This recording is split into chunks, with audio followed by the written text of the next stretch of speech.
I has Sidequest to recommend in Mysidia that expands more on the Witch of the North. Okay. Is it this quest? Would I be right in thinking Lady Shula told you about the witch from the north? Yes. She said that your ancestors found her here, and that it was she who taught them the spell to stop time. She was like Wallius, you know. A dominant. The Warden of Ice. My great-grandmother suspected as much. She cared for the poor woman when the end was near. And it was she whose duty became to attend her grave. A duty that was passed down to me. The grave is in a place called Witch Drop. To reach it, one must turn left at the Winged Wains, then follow the path around to the right, deep into the forest. Witch Drop, huh?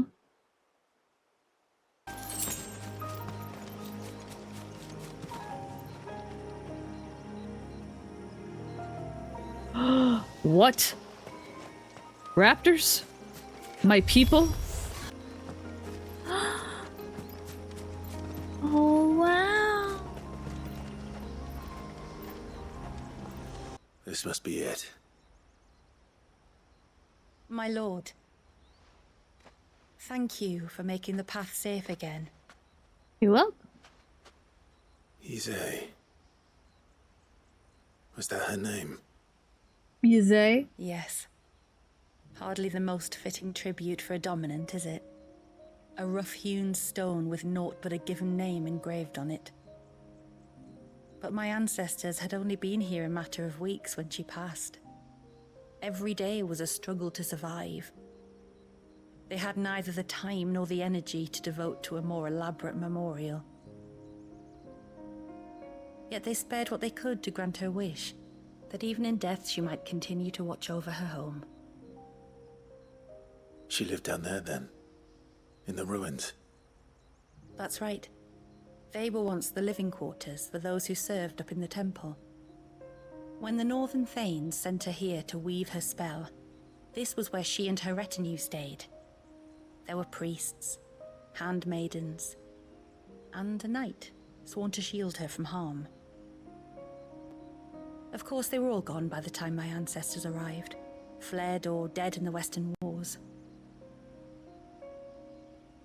All except Izay, who remained till the end. Alone. Indeed. At least, that is the story as it's been handed down in Haven.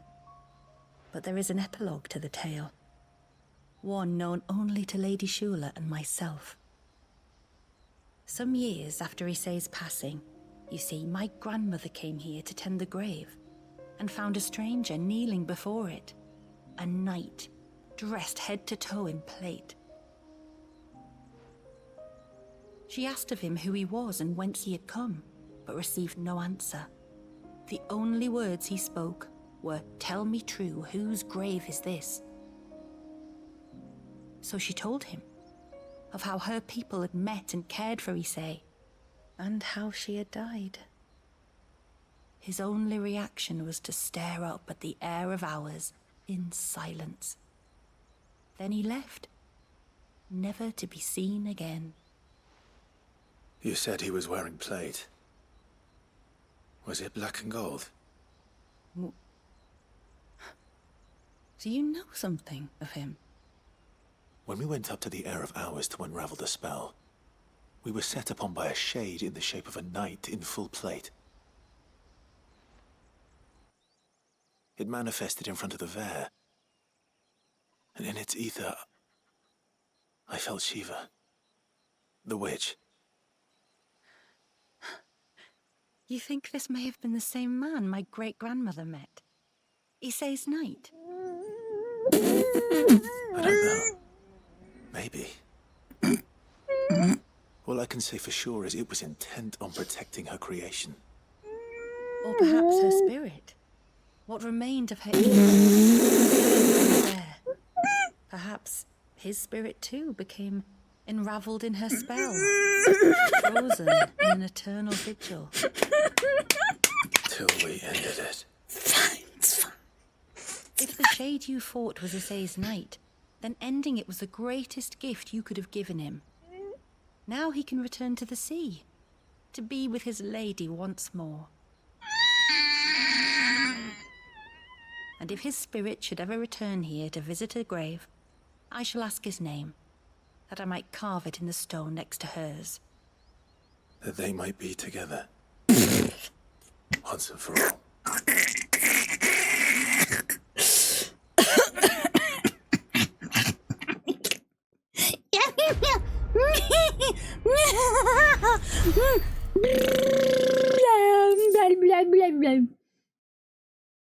I have to leave.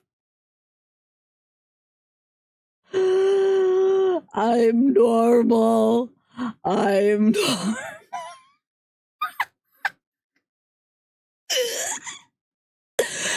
I am so normal. I'm so normal. I'm so normal. Thank you, my lord, for reuniting them.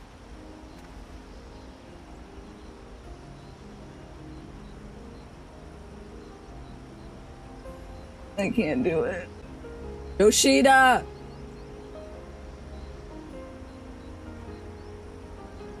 I swear.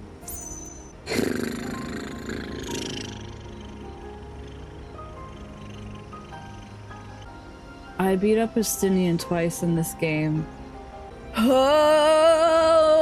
my god! I'm fine. I'm normal.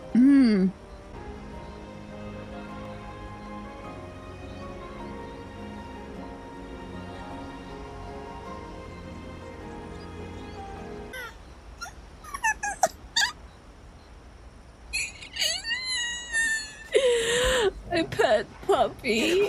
I pet the puppy. I pet the puppy. I'm gonna explode. I'm gonna explode. The book. The book. The book. The book. You. Tell me of my fan fiction. Now. A woman of the Northern Territories and dominant of Shiva before Jill, who breathed her last some 80 years ago.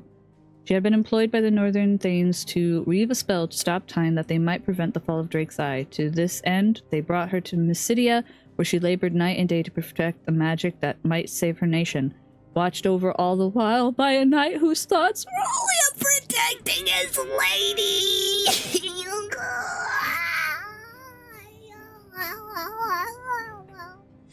I have to leave. When the Timekeeper became Guardian of the Veil, he was a northern bannerman in service of the Dominant of Ice, Izay.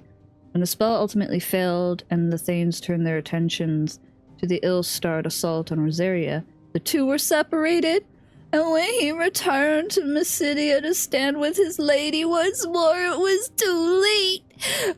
Yet he still remained loyal to the last, having pledged both life and afterlife to his lady, his spirit empowered with her song.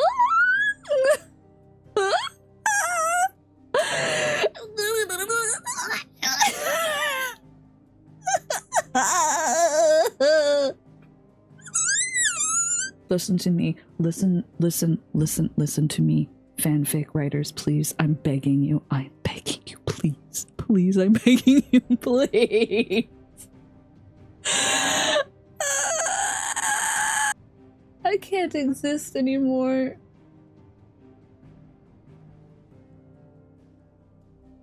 Sorry, this is like my favorite ship trope. I'm gone. I'm gone. I'm gone. Nope. I'm gone. I need water. I'll be right back. Merry birthday! Oh, the lore and writers of Final Fantasy XVI, specifically this DLC, thank you so much for giving me this wonderful birthday present. I'm so happy.